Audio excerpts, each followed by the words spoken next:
हमारे भारत में कई ऐसे किले हैं जो इतिहास में अपनी अपनी वीर गाथाओं के लिए माने जाते हैं, लेकिन सभी किलों में एक किला ऐसा भी है जो इतिहास के सबसे शक्तिशाली राजाओं के हमले झेलने के बाद भी हमेशा अजय रहा। इस किले को कोई भी राजा नहीं जीत पाया।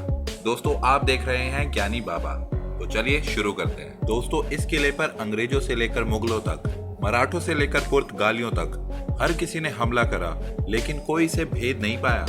अंग्रेज, मुगल और पुर्तगालियों को तो छोड़िए दोस्तों, इस किले को तो स्वयं छत्रपति शिवाजी महाराज और छत्रपति संभाजी महाराज भी नहीं जीत पाए।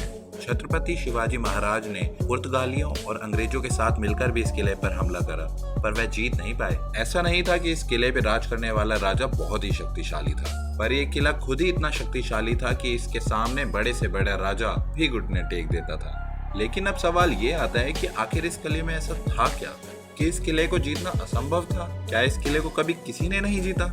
चलिए जानते हैं इन सारे के सारे सवालों का जवाब। और दोस्तों, लाइक, शेयर और सब्सक्राइब करना ना भूलें और वीडियो को अंत तक जरूर देखें। दोस्तों, समुद्र के बीचों बीच स्थित अपने पराक्रम को जाना जाने वाला ये किला है मुरुड जंजीरा किला। महाराष्ट्र के अलीबाग से 65 किलोमीटर दूर मुरुड शहर में मौजूद मुरुड जंजीरा किला भारत की ऐतिहासिक सैन्य इंजीनियरिंग का एक अनूठा नमूना है। ये किला समुद्र के बीचों बीच चारों ओर से पानी में घिरा हुआ है। मराठा का जंजीरा शब्द अरबी का जजीरा वर्ड का एक अपभ्रष्ट रूप है, जिसका मतलब होता है समुद्री किला। इस किले को सन 1200 सदी के अंत में एक कोली राजा ने अंग्रेजों से सामना करने के लिए अरब सागर में बनवाया था। इस किले को बनने में पूरे 22 साल लगे हैं, लेकिन इस किले का असली इतिहास शुरू होता है 16वीं सदी में अहमदनगर के निजाम के साथ। उस समय मुरुड सेना और उसके आसपास के सारे इलाके पर अहमदनगर के निजाम का राज था, इसलिए मुरुड जंजीरा पे भी उसी का राज था। निजाम के लिए किला सुरक्षा और व्यापार के लिए बहुत ही महत्वपूर्ण था, इसलिए उसने इसकी सुरक्षा के लिए स्वीडन, फ्रांस, स्पेन, पोलैंड जैसे देशों से बड़ी बड़ी तोपें मंगवाई। पर किले की देखभाल का काम उन्होंने अपने रामाराव पाटिल को सौंपा। पर जैसे ही किला और ज्यादा सुरक्षित हो गया तो रामाराव पाटिल ने निजाम के खिलाफ दगाबाजी कर दी और किले पर अपना राज जमा लिया। निजाम को यह बात नागवार गुजरी और उसने सन 1527 में अपने भरोसेमंद सेनापति पिरम खान को जंजीरा पर अपना कब्जा वापस लेने के लिए भेजा। वैसे तो पिरम खान एक कुशल और चालाक योद्धा था, लेकिन जब वो किले पर फतेह करने के लिए गया तो उसे हल्की सी हवा भी नहीं लगी। वो बस यूं ही भटकता रहा, लेकिन उसको पता ही नहीं चला कि वो किले पर कैसे फतेह करेगा। पिरम खान के इस तरह भटकने के पीछे का कारण था इस किले की मजबूत रक्षा प्रणाली। इसकी पहली रक्षा परत थी इसके चारों ओर फैला हुआ पानी। अगर किसी दुश्मन को इस किले पर हमला करना होता था तो उन्हें इस किले तक पहुंचने के लिए बड़ी बड़ी बोट्स की जरूरत पड़ती थी, जो कि उस समय पर बनाना काफी मुश्किल था। लेकिन दुश्मन किसी तरीके से इस समस्या का हल ढूंढ भी लेता था, तो उसके लिए अब जरूरी होता था कि वो किले का प्रवेश द्वार ढूंढे। पर इस किले का प्रवेश द्वार ढूंढना बिल्कुल भी आसान नहीं था। इस किले को इस तरीके से बनाया गया था कि इसका प्रवेश द्वार सिर्फ तभी देखा जा सकता था जब आप इस किले के बहुत ज्यादा नजदीक आ जाओ।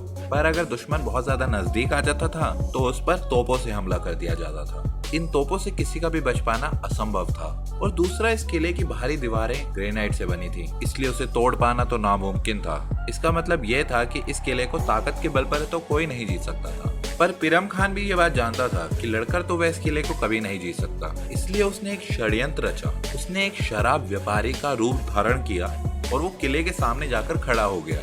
जब रामाराव उससे मिलने पहुंचा तो उसने रामाराव को शराब के कई सारे ड्रम भेंट करे, जिससे रामाराव उससे बहुत ज्यादा खुश हुआ और उसे किले के अंदर आमंत्रण दिया। रात को रामाराव ने पिरम खान, जो कि एक व्यापारी के भेष में गया था, उसके लिए एक दावत रखी, जिसमें उसने और उसके सैनिकों ने बहुत सारी शराब पी ली। और मौका देखते ही पिरम खान ने अपने सैनिकों को किले के अंदर बुला लिया और रामाराव पर हमला कर दिया। रामाराव के सैनिक कोई कुशल योद्धा नहीं थे, वो तो केवल मछुआरे थे, और दूसरी बात वो नशे में चूर थे। इसलिए पिरम खान ने आसानी से रामाराव को हरा दिया, इसलिए किले पर उसका कब्जा हो गया। उस रात रामाराव के तकरीबन 1500 सैनिक मारे गए, या कहो मछुआरे मारे गए। फिर निजाम ने ये किला पिरम खान को सौंप दिया। फिर पिरम खान ही वो पहला और आखिरी शख्स बना जो कि इस पूरे के पूरे किले पर कब्जा कर पाया। पिरम खान के बाद कोई भी राजा इस किले पर कब्जा नहीं कर पाया। सन 1527 से लेकर 1538 तक लगभग 12 सालों तक निजाम की छत्रो छाया में पिरम खान का इस किले पर राज रहा। पर उसकी मौत के बाद 1538 में निजाम खान ने ये किला उसके मंत्री सिद्दी शाह ताहिर को सौंप दिया। सन 1565 में सिद्दी शाह ताहिर ने इस पूरे के पूरे किले में बहुत ज्यादा बदलाव करवाए, लेकिन सन 1618 में सिद्दियों ने इस किले को सिद्दी मलिक अंबर को सौंप दिया। इस किले पर मुगलों की भी नजर थी।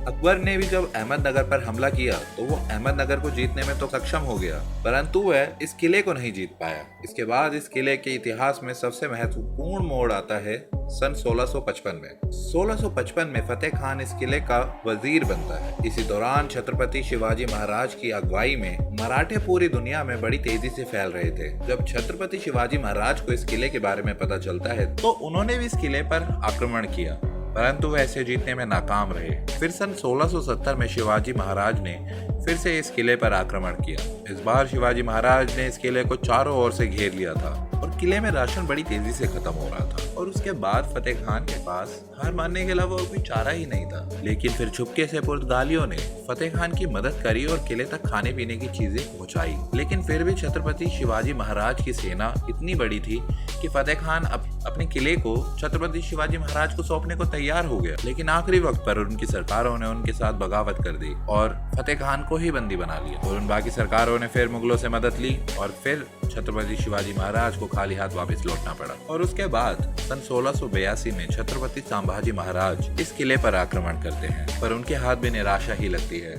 और उसके बाद अंग्रेजों और पुर्तगालियों ने भी इस किले पर राज करने का सपना देखा और उनके हाथ भी निराशा ही लगी। फिर सन 1818 में नवाब सिद्दी अंग्रेजों की शरण में जाता है और ये किला भी अंग्रेजों के पास चला जाता है। फिर भारत आजाद होने के बाद ये किला भारत सरकार के कब्जे में आ जाता है। तो दोस्तों, आपको ये हमारी वीडियो कैसी लगी? और अगर आपको ये वीडियो हमारी अच्छी लगी तो इसको लाइक, शेयर और सब्सक्राइब जरूर करें।